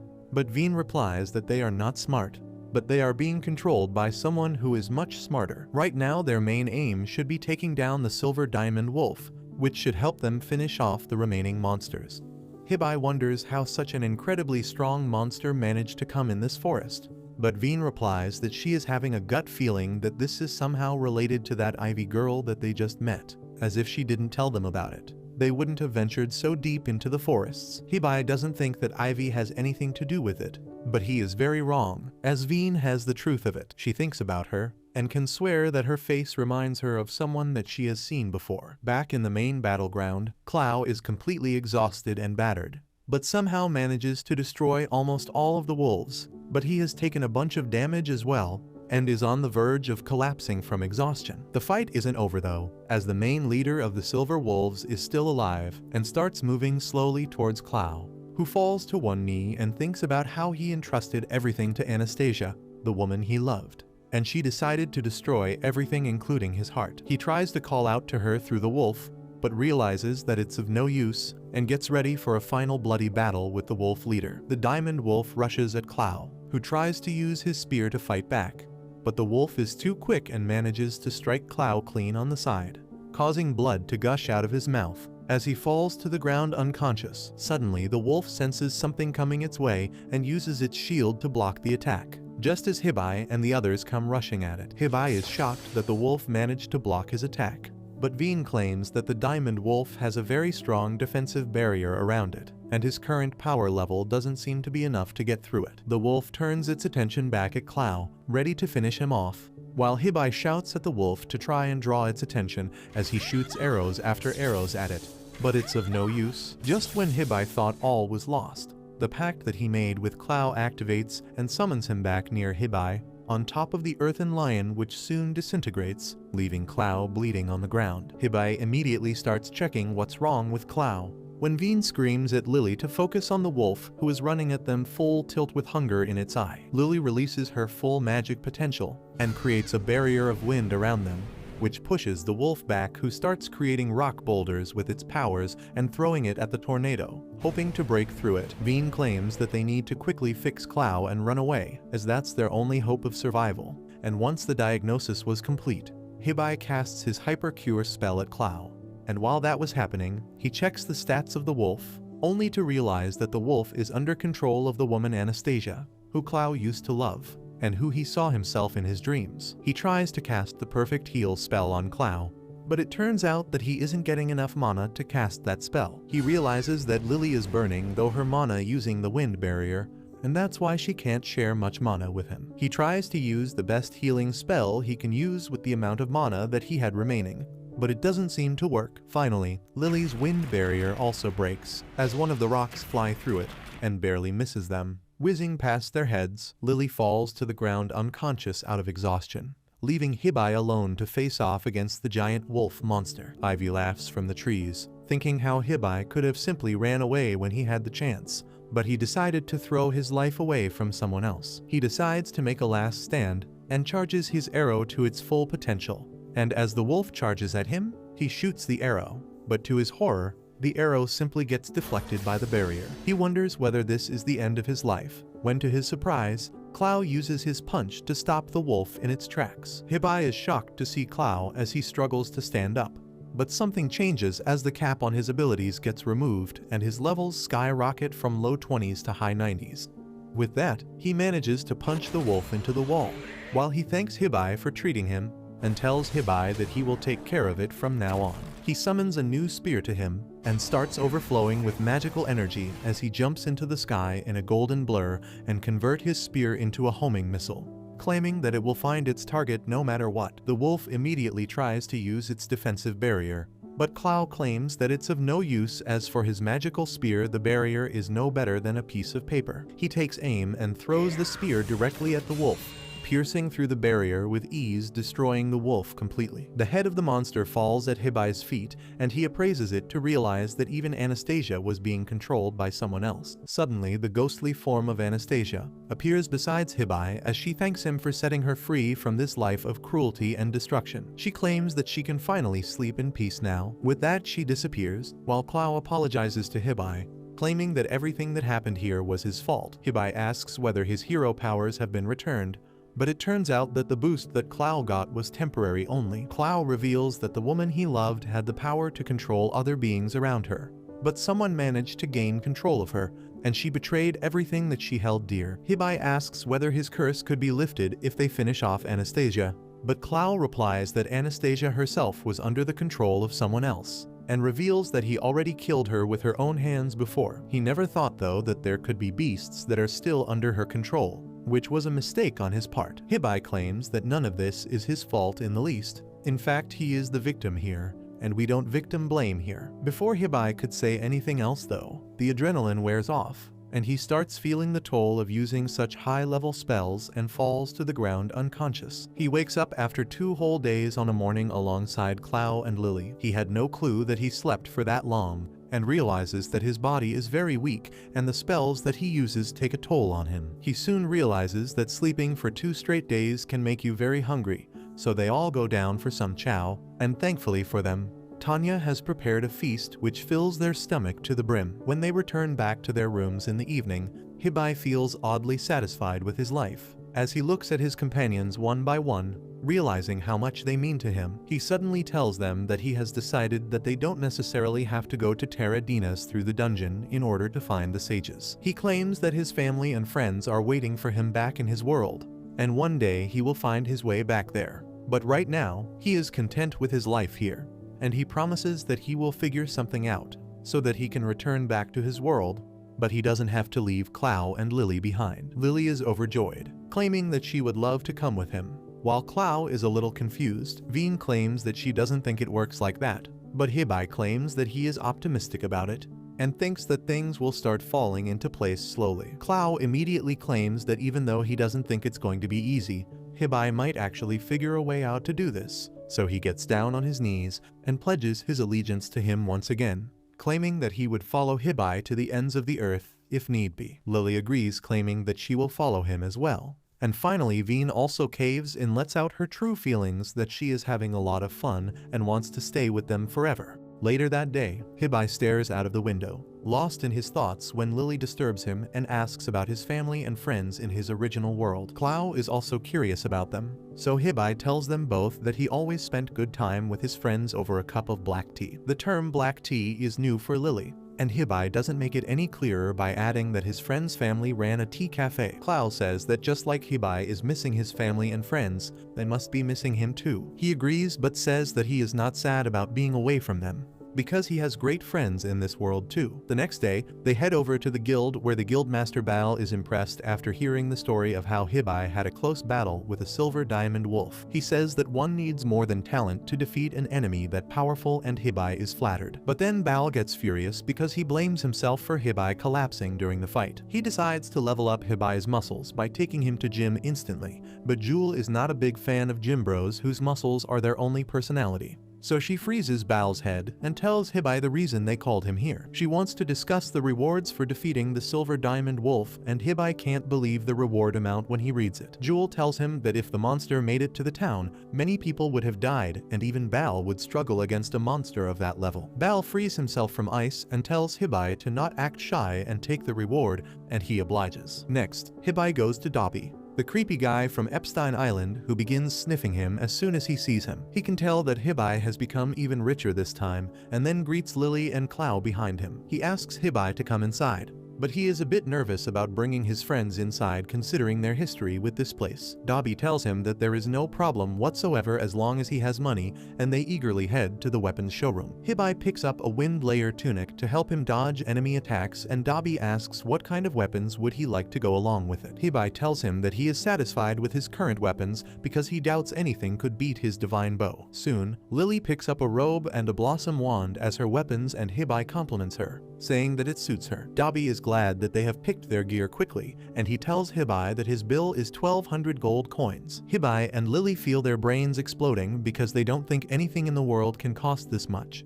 But Clow gladly shakes Dobby's hand because he knows this is a Black Friday level deal. He tells Hibiki that any other store would charge them 1,500 coins for this, and Dobby proudly declares that their store has the most affordable items. Next, Clow picks a crop top armor for himself, and Hibiki tells him to get something that covers his belly too. Dobby tells him not to worry because this armor comes with an enchantment spell that acts as a full plate armor. Hibiki can confirm that with his appraisal skill, and then asks Clow about his weapon. Clow has picked a magnetic spear that can be used in multiple ways, and Hibiki cross-checks that with his skill as well. Dobby gets curious and asks how high is his appraised skill, and Hibiki replies that it is at level 5. This makes the creepy merchant dance around Hibiki, saying that his ability is even more wonderful than he thought. Most appraisers are stuck at level 1 or 2 for their entire lives, and even the veteran appraiser at their store could only make it to level 3. Hibiki realizes that his level 5 skill is indeed a big deal, and he asks the chief god to tell him things like this in advance. The god just says oops, and then tells Hibiki that he can use the other ability that he wanted now. Dabi gets his attention out of that by asking when is he starting his journey, and offering to ready a carriage and other items that he will need. Hibiki is glad that he doesn't have to make a shopping list, and he tells Dabi to get all the essentials ready for him. After that, Hibiki goes outside with his friends and decides to use his new ability relief measure on Clow. He finds him tied down by invisible chains, and when he uses the ability against them, the system tells him that a holy beast will be summoned. Before Hibiki can realize what is going on, a bunny with a gemstone on its forehead appears, introducing itself as Kar, a holy beast serving the chief god. However, Hibiki doesn't even hear all that and leaps at Kar to cuddle it, and even Lily wants to join him. Kar gets angry at this disrespect because he is a holy beast, but that doesn't mean he doesn't want to be cuddled. Clow, on the other hand, gets enraged on seeing Hibiki and Lily wasting their time. His primal instincts awaken, and he begins roaring and howling at them. Everyone is startled by this, and Hibiki feels that Clow is trying to break free from the chains himself. He thinks this must be the power of the holy beast. But Veen suddenly smacks everyone and tells them to stop fooling around. She lectures Kar to do his job,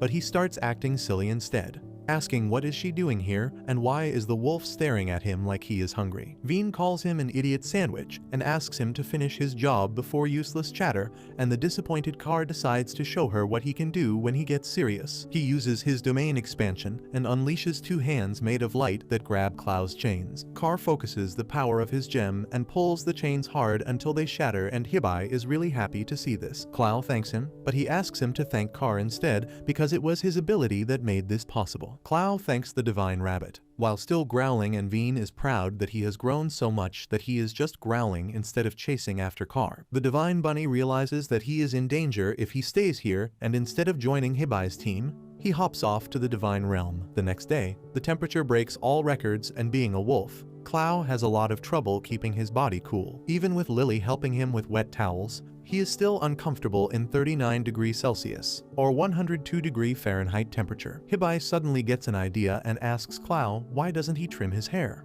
because that will help him cool down. Clow is horrified on hearing this idea, but since it's Hibiki who said it, he agrees to it. Hibiki hands over a pair of scissors to Lily, who decides to experiment with Clow's fur when luckily, Veen arrives with a better idea. She tells Lily to create water balls with magic and then cast another spell to make the water balls retain their shape permanently, turning them into giant water pillows that help everyone cool down. Just then, Tanya bursts into the room, looking like a total thirst trap. She tells Hibiki that it is so hot today that she feels she will die, and he immediately hits her with a bubble wash. A little while later, Hibiki decides to go outside to find something that can help them cool down better. Lily volunteers to come with him and Clow follows, but he can't handle being away from the cooling bubbles for even a second. Hibiki tells him to stay behind and asks Lily to help him, so Veen decides to tag along instead. Hibiki finds the streets completely empty because no one dares to step out in the sun, but then he sees Dabi heading towards him with his secretary. He immediately greets Hibiki in his creepy way,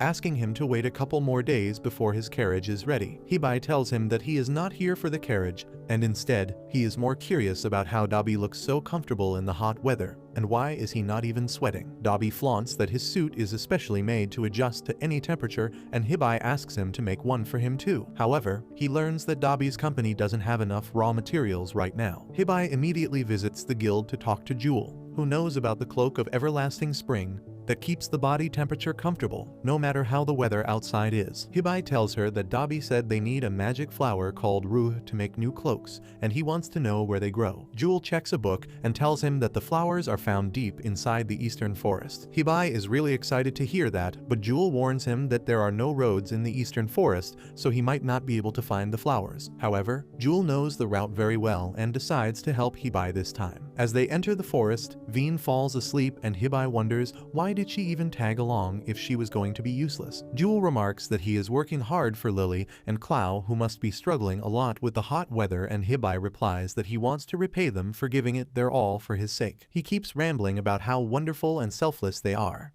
and by the time he realizes he was yapping the entire time, they reach their destination. Later that evening, Hibiki returns home to find that Clow and Lily are doing much better now. They have a gift for him too, and Hibiki is delighted to see that it is a box of waffles. Clow tells him that he and Lily wanted to thank him for caring so much about them, so they found black tea and some snacks to go along with it. As Hibiki sits down to have tea, He realizes that his friends must have gone out of their way because he mentioned black tea the other day. He also remembers that it has been some time since he checked their stats. So he uses his skill on them, and to his surprise, Lily has become a sage. Everyone is equally thrilled to hear this great news, but Lily doesn't feel any different. Veen tells her to give it some time, and then Hibiki says that even his grimoire skill has leveled up. Veen yells at him to use it immediately and update her knowledge, and once Hibiki does it, she feels ready to teach him some magic spells. A few days later, it is finally time for Hibiki to depart on his journey to the northern dungeons. His friends are there to bid him goodbye, and before going, Hibiki gives Clow the cloak of everlasting spring. The wolf gets emotional on receiving it and swears to treasure it for the rest of his life. And then Hibiki gives Lily her cloak too. Just then, Bal comes there and tells Clow to oversee Hibiki's training and make sure he gains a lot of muscles. Clow refuses, saying that his job is to protect Hibiki, so he doesn't care about his gym routine. The two of them get ready to throw hands, but Jewel freezes their heads while she tells Lily to take care, because the northern dungeon is far more dangerous than the forest. With that, Hibiki and his friends ride off to the dungeon, unaware that his friends are also in this world, and they have taken up the job of hunting zombies while they look for him. Later that night, Hibiki and his party decide to take a break and camp for the night near a quiet area with lots of shade.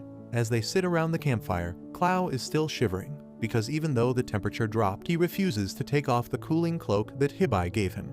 Hibiki tells him that the weather has cooled down suddenly considering the heat wave going on for the past few days, and even Veen thinks that Clow should just quit his childish behavior and get warmed by the fire. Clow decides to agree, but not before sneezing a good amount on Veen, which makes her really angry.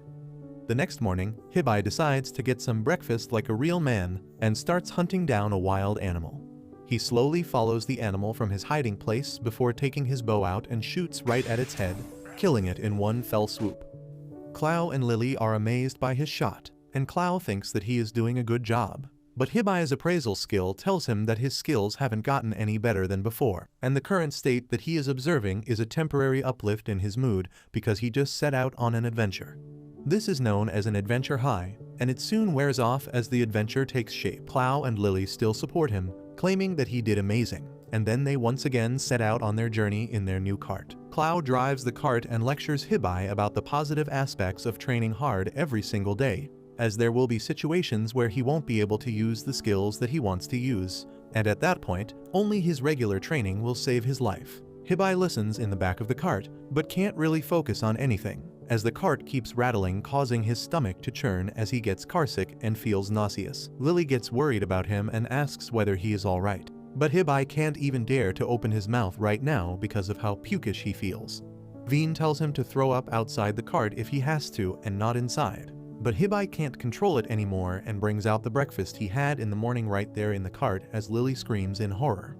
Clow decides to stop the cart near a water body to clean up and feed the horse. Hibiki comes out as he wonders how long the journey is going to be and whether he is going to feel sick for the entire duration of it.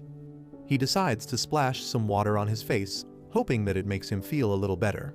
But the moment he touches the water, he finds himself pushing against a soft object.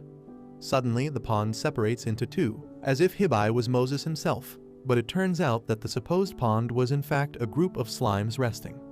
They start huddling around, when Clow decides that the slimes might be a good opportunity for training to fight against things that don't really have a proper body. Veen claims that it would only be fair if they fought without any weapons, and Clow agrees.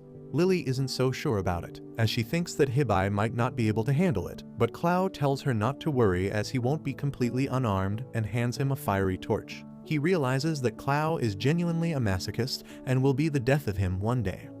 With that, Clow pushes Hibiki into the battle, so he is forced to run at the slimes, swinging his torch, and he soon realizes that the slimes are afraid of the fire, and that must be why Clow gave him a torch as a weapon. Just as he thought that he might be able to win this one, he ends up missing his attacks and one of the slimes jump up in the air and gets stuck to his face, blocking his nose and waterboarding him.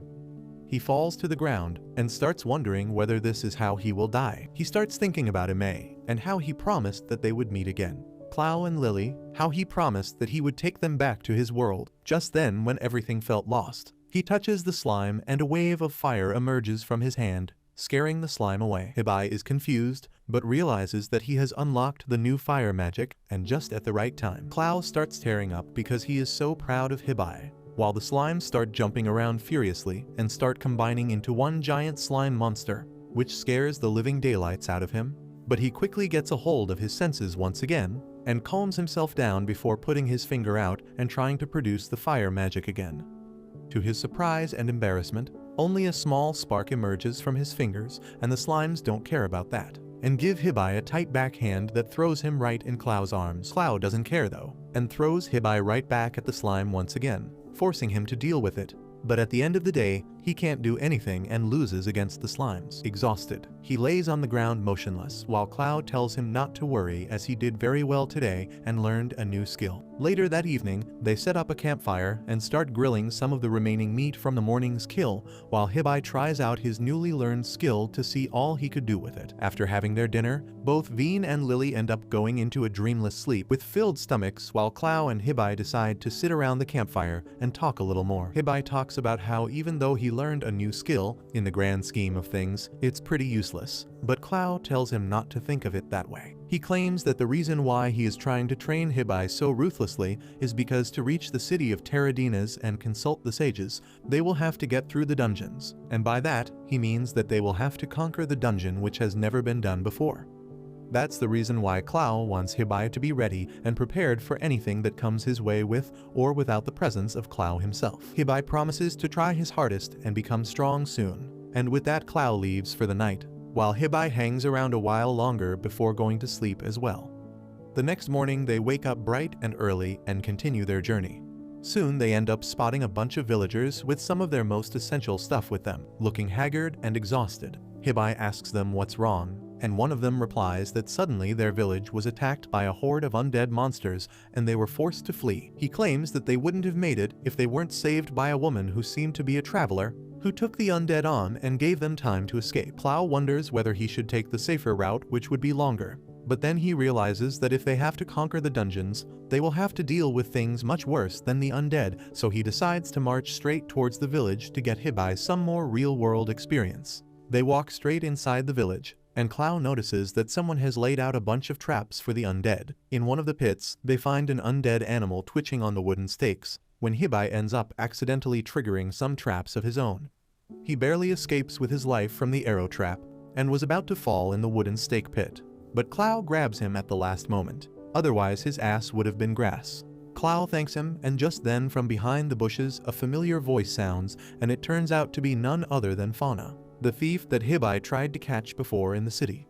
He realizes that she must have been the traveler that the villagers were talking about, and she is the one who saved the village from destruction. She claims that she has been setting up traps here for the undead, and since now Hibiki has ruined some of them, he has to help her fend off the village from these monsters. Clow doesn't really trust her very much, and asks what's her profit in this, but she claims that there is none, and sometimes even she wants to do something good for the world. Clow asks about the undead situation, and that suddenly puts her in a little bit of a thought, as she claims that usually these zombies are easy to deal with as they have no brain. But something is different with this lot, as they seem to be organized.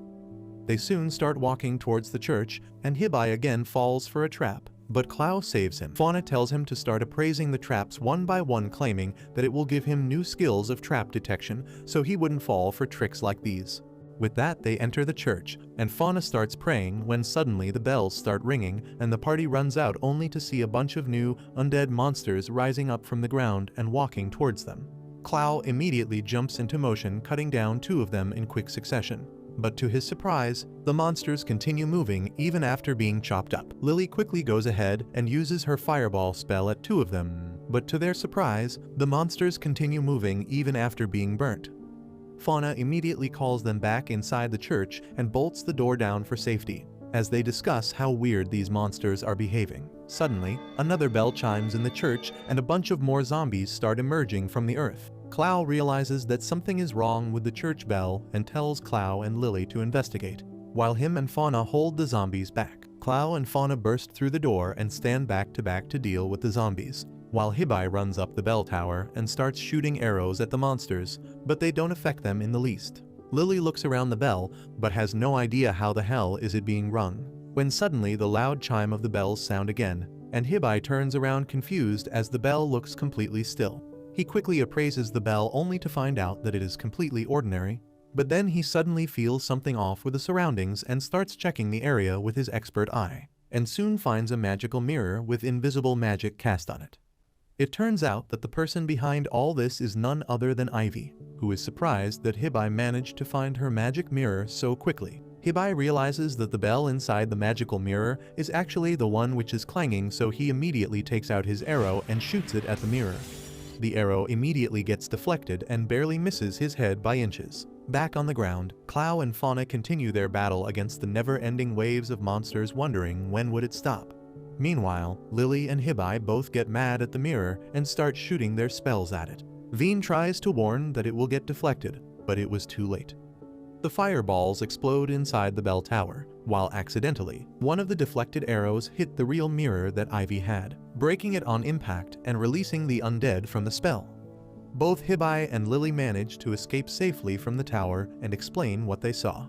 Clow is a little worried about who could be behind all this, but decides to think about that later. By the time evening came, Hibiki called in the villagers, claiming that the village is safe to stay in once again, and they all thank the party and Fauna bids her farewell, promising that they will meet again soon. After traveling the entire morning, they finally reach the city gates by the time evening falls and are stopped at the front gates by a guard. The guard looks down at the party and only sees an adult beast man, a young boy, a young girl, and a weird-looking cat. He immediately asks Clow whether he thinks this is Epstein's Island. Clow gets angry at this suggestion as he is not rich enough to be an Epstein gang, while Lily immediately tries to defend Hibiki's honor, claiming that Hibiki is not a kid but an adult. The guard doesn't really believe it, but Lily claims that Hibiki is just a midget, that's why he looks small. Poor Hibiki looks defeated by her comments, so he straight up hands over his guild identification card, which does the job as the guard allows them to get in. They all find a proper stay for the night and get down to business, immediately discussing the plans about what needs to be done now. Clow takes out a pen and paper, as he claims that it would be best if they create an itinerary before hitting the dungeon so that they have a plan of how to best go about it. Hibiki is confused as he has never made an itinerary before,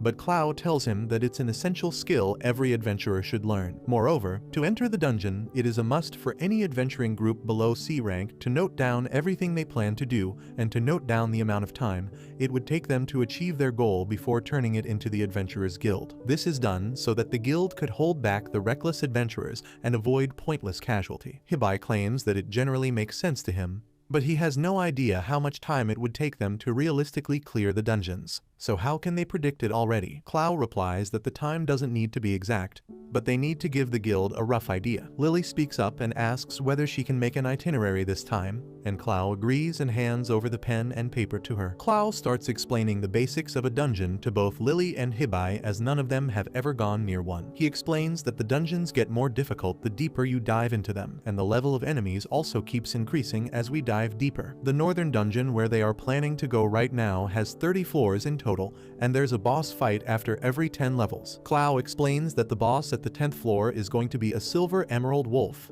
which they have already dealt with before. So it would be good if they only make an itinerary till the 10th floor at first, and then they can continue onwards. Lily gets ready for some work, and tells Hibiki and Clow to get some rest while she works on the itinerary. She heads off to find a peaceful place to work, while Clow and Hibiki both discuss how quickly Lily seems to be growing. Clow agrees, claiming that she wants to be of help to Hibiki, and that's why she is trying her hardest, so they should do the same. Hibiki agrees, and they start going through everything they are supposed to carry between them tomorrow. They already have arms and armor that they bought from Roll City, and they can always make potions on the go thanks to Hibiki's abilities. Apart from that, they would need some food to sustain them throughout their journey. Just then, Hibiki screams that there's one thing that he completely forgot. Clow gets worried, but Hibiki claims that he forgot to bring an extra pair of underwear, which means that he would have to wear the same one for the entirety of the journey. Clow doesn't understand why doesn't Hibiki simply go commando, but he claims that Hibiki can always use his bubble wash magic to clean it quickly. Hibiki claims that cleaning it with magic doesn't have the same feel as cleaning it with hand using water. Clow thinks that Hibiki should simply buy a new pair of underwear,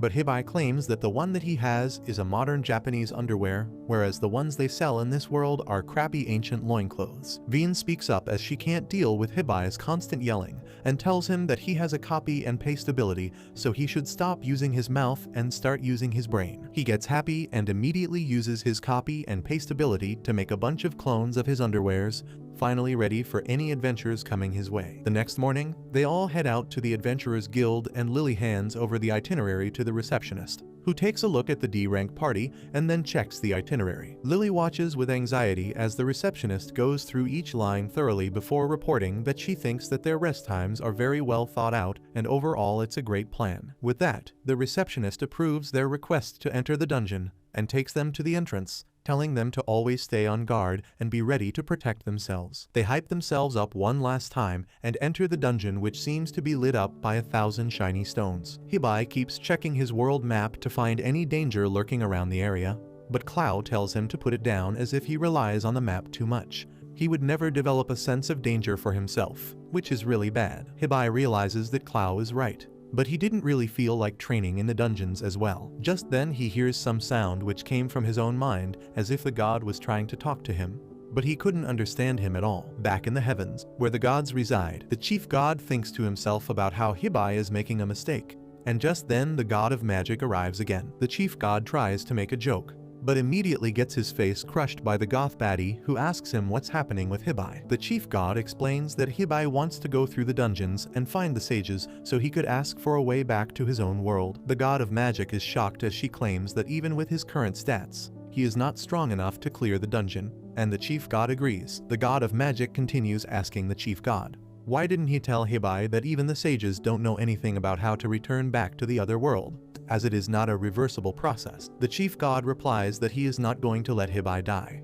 but at the same time he doesn't want to be a controlling girlfriend either. He thinks about the goth god's statement and realizes that even she doesn't know that a way back to the original world does exist, but decides to keep it hidden for a while. He knows that his connection is getting weaker in the dungeons, and that's why Hibiki can't hear him. But still, it's not completely lost, and he can still sense where he is. The goth god breaks into his thoughts, telling him that he is invited to a tea party, but the chief god declines. The goth god replies that the god of medicine is also coming. The moment he hears her name, he immediately imagines her and gets ready to attend. But the god of magic realizes what he is after and punches him straight in the face. Back in the dungeons, they continue walking onwards, when on the floor Hibiki spots a puddle and immediately assumes that it's a slime monster. But Veen tells him to look closely as it is just a puddle of water and nothing else. Just then an actual slime falls from the roof with a plop right in front of him, scaring the living daylights out of him. But Veen tells him not to worry and show the results of his training. He immediately gets pumped and uses his fire magic on the slime monster, which burns it away, and they continue moving onwards. Clow is a little confused as they seem to have hit a dead end, but he was sure that there was a way going through here. Hibiki decides to appraise the wall in front of him and realize that it's supposed to be a monster, something called a locked rock. Clow seems to know about it and claims that he wouldn't have imagined encountering it on the first floor itself, and tries to stab it. He reports that he can stab it a little, but can't really destroy it. He claims that his spear does damage on a single point, whereas to defeat this monster, they need something that does damage to a bigger area. Hibiki immediately turns towards Lily as she has explosion magic which might have an effect on the monster. Lily immediately takes out her wand and waves it towards the wall with an incantation, and immediately a strong explosion surrounds the area, shocking both Hibiki and Clow, who didn't expect Lily to have such a strong attack. They continue moving onwards when Hibiki asks who the hell would create such a place. And even Veen the Divine Cat claims that she has no idea who created the dungeons and for what reason. The only thing she knows is that it usually is covered with loads of traps at every corner. As they were walking, Hibiki suddenly feels like he could hear something again, when suddenly Clow screams at him to get ready as 3 bug monsters appear in front of them. Hibiki quickly checks their levels and Clow tells him that he will deal with the 2 higher level one, so Hibiki should deal with the lower level monster on the left. Hibiki tries to aim for the monster's head to kill it in a single shot, but his arrow misses and the wasp monster lunges at him. But thankfully Lily comes in clutch and uses her wind cutter ability to deal with the wasp, while Clow kills the other 2. Hibiki is confused, as clumped with his expert eye ability, his bow would generally give him a 100% accuracy. But just then he realizes that because of the dungeon, this connection to the chief god is getting weaker, and that's why he isn't able to use his powers to their full potential. Just then he snaps out of his thoughts, only to realize that Clow was giving him a whole ass lecture on how to find and evade traps.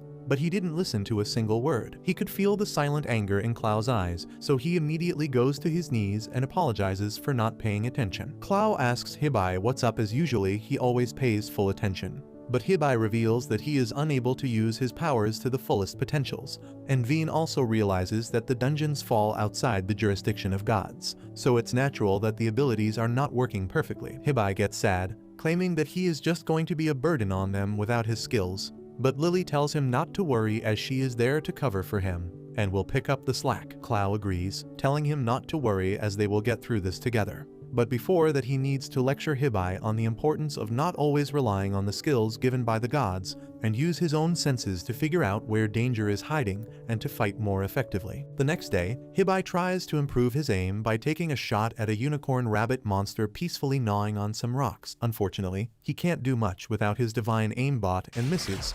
The unicorn rabbit immediately charges at him and Hibiki dives to the side to dodge. However, he clumsily trips on a rock and rolls on the ground before hitting a rock pillar, where he is an easy target for the rabbit monster. However, Lily uses her air shredder spell to turn the rabbit into mincemeat mid-air. Hibiki is impressed by how quickly she is mastering magic, but then he tells her to maybe tone it down a little bit the next time so that they can salvage some materials from the monster corpse. After that, Clow asks Hibiki what does he think about the skill he tried to use in combat earlier, and he says that it seemed pretty good. Currently, Hibiki is using one of Clow's skills using skill rental, an ability that lets him borrow someone else's skill. It is a pretty useful skill, but has some technical limits and Clow can't use the skill himself while Hibiki is borrowing it. Hibiki says that the skill is really helpful in making up for the loss of his aimbot and Clow is glad to hear that. With that, the party proceeds deeper into the dungeon and Hibiki suddenly stops everyone because he spotted a trap. He tosses a stone towards the trap and it suddenly vanishes, leaving everyone confused. Clow explains that it is a teleportation trap designed to send its targets far away. Lily is terrified because they almost got sent to God knows where, but just then, the stone Hibiki threw lands right on top of his head. Later, they take a break and Clow says that they are making good progress, and it's even better that Hibiki can spot traps on his own now. Hibiki knows it's only because he has been falling into traps on the way here, but he is brought out of the morbid thoughts by Veen complaining that she is hungry and the food wasn't enough. She demands to eat something better, so Hibiki uses his copy and paste ability to create a sandwich for her. As Veen enjoys the sandwich, Hibiki realizes that this ability is the greatest cheat code in this world and he can simply copy as many gold coins as he wants. However, the system tells this little gold digger that making fake gold coins is illegal, and he should stop thinking about it. Lily sees him acting weird and Hibiki tries to distract her by talking about the dungeon. He says that the boss monster on the 10th floor is a silver emerald wolf that they defeated before, and they have trained a lot ever since then. He is confident that they can defeat this one too, and Clow suggests that they should get some rest now so that they are in peak shape the next day. While everyone sleeps, Hibiki is deep in thoughts about what he can do to help his friends. He wishes that he could copy the skills he is borrowing from Clow so that both of them can use it. And just then, the voice in his head tells him that he can do it. It copies the borrowed skills and returns the original version to Clow, causing Hibiki to freak out. Clow also wakes up, fearing that there might be an intruder, but Hibiki tells him that he just copied his skills. He thinks that this is definitely cheating, but the voice tells him that it is just a few steps short of cheating because he needs to gain a certain level of mastery in any skills before he can copy them. Just then, Clow approaches him from behind, telling Hibiki to borrow more of his skills and copy them quickly, but he breaks the bad news that he needs to master them to a certain extent. That fires up Clow even more and he points his spear at Hibiki, saying that it means this is time to train and learn new skills. However, before they can do anything, Lily freezes them solid because she is having a nightmare. Over the next 2 days, Hibiki borrows the skills Fleet Steps and Fluid Steps from Clow and uses them to slide forward instead of walking. Veen thinks that it is stupid and a waste of time, but Clow is impressed by how quickly Hibiki has grown used to these new skills. As Hibiki is having fun sliding in the dungeon, he suddenly stops in front of a big door and moments later,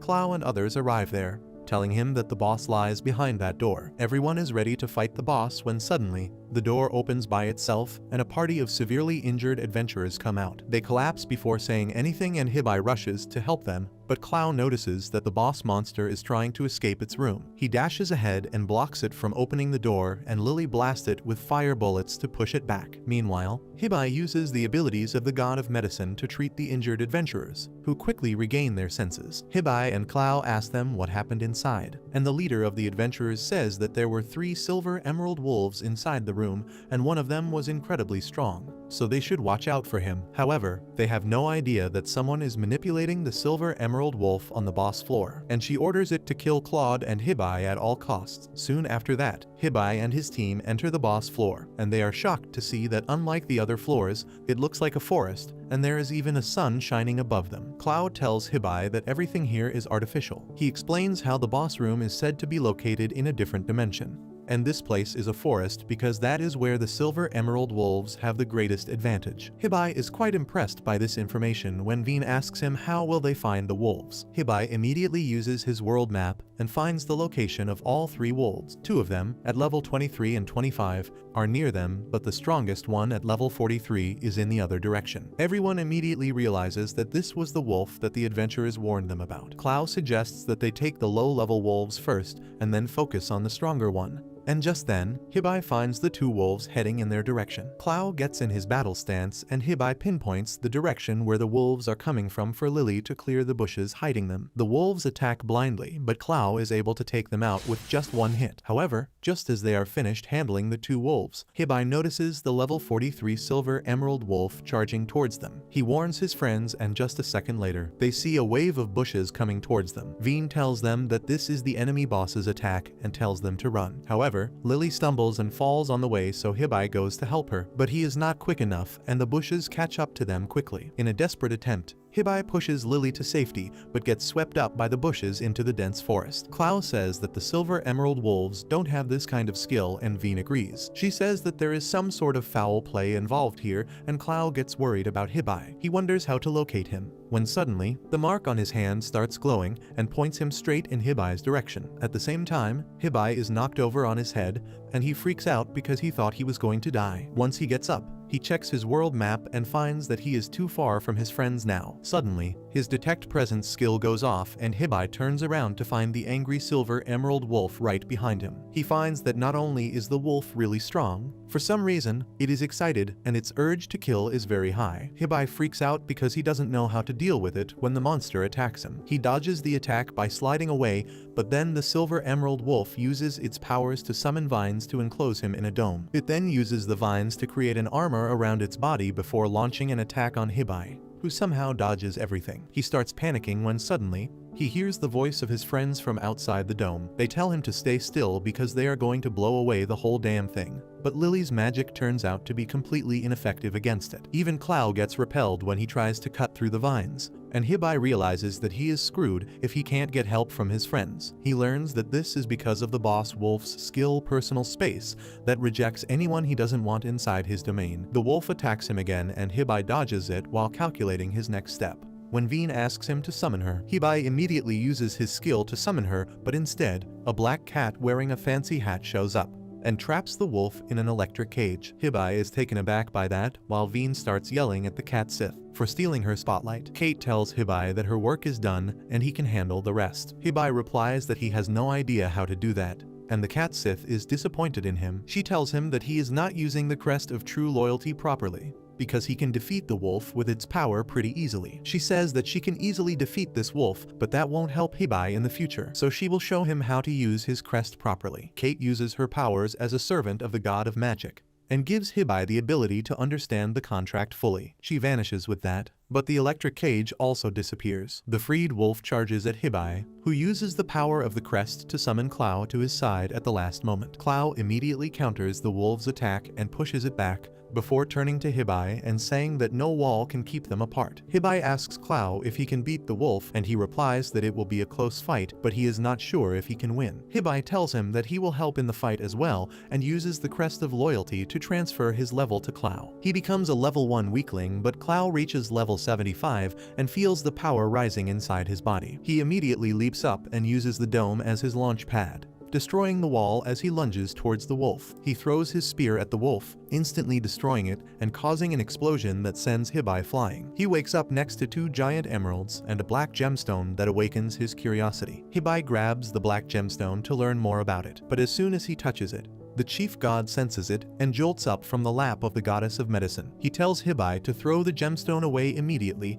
but it is too late as the gemstone begins to emit a dark aura and a voice starts coming out of it. The voice says that she didn't expect the silver emerald wolf to fail, but it's a good thing she prepared insurance. Hibiki recognizes the voice as Ival, an E-ranked adventurer, who is running away from the silver emerald wolf the last time he fought one. Ival tells Hibiki to get ready for a one-way trip to the afterlife, and suddenly, the black gemstone activates the teleportation trap hidden inside it. Clow and others run to help Hibiki, but a strong wind barrier pushes them away. Hibiki can't let go of the gemstone either because it is stuck to his hand. However, just then, Hibiki hears the chief god's voice, saying that he is not going anywhere. He tries to interfere with the teleportation spell, but it doesn't work, so he starts consuming Hibiki's skills to get enough energy to cancel teleportation. He keeps on consuming the spells with the help of the goddess of magic, and ultimately, they are able to gather enough energy to block the teleportation. Hibiki tries to reach out to his friends who are running towards him, but at the last moment, the trap still teleports him away. The gods are surprised by this, and then suddenly, the chief god collapses and realizes that someone really powerful and dangerous has awakened. But that's where this video ends. Remember to like and subscribe to the channel. Thanks for watching, and I'll see you next time.